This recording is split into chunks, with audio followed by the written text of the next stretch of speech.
আমরা সবাই বিশ্বাস করি মৃত্যুর পর আল্লাহ তাআলা প্রত্যেকটা মানুষকে তার কর্মের প্রতিফল দিবেন, এটা আমরা বিশ্বাস করি।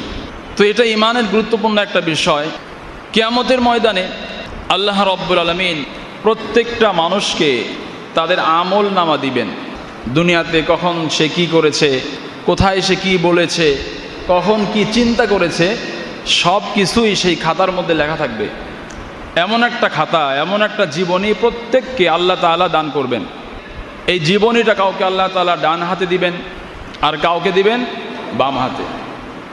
যাকে আল্লাহ তাআলা ডান হাতে তার জীবনী, তার আমল নামা দিবেন, ওই ব্যক্তি জান্নাতি। আর যাকে আল্লাহ তাআলা তার আমল নামা বাম হাতে দিবেন, সেই ব্যক্তি কোথায় যাবে? জাহান্নামে যাবে।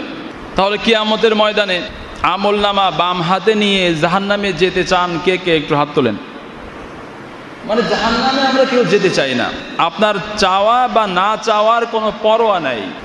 আল্লাহ তাআলা যাকে জাহান্নামে জ্বালাতে চাইবেন, পৃথিবীর কোনো মানুষ তাকে জাহান্নাম থেকে বাঁচাতে পারবে?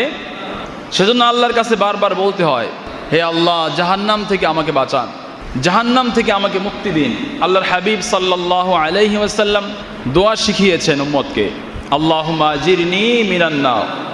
সবার তো মুখস্থ আছে, বলেন আল্লাহুম্মা আজিরনি মিনান নার। হে আল্লাহ, আমাকে জাহান্নাম থেকে মুক্তি দান করুন। এটা বারবার আল্লাহর কাছে চাইতে হবে, কারণ আমি জানি না আল্লাহ আমাকে জাহান্নাম দিবে না জান্নাত দিবে। এটাকে আমি জানি, আপনি জানেন?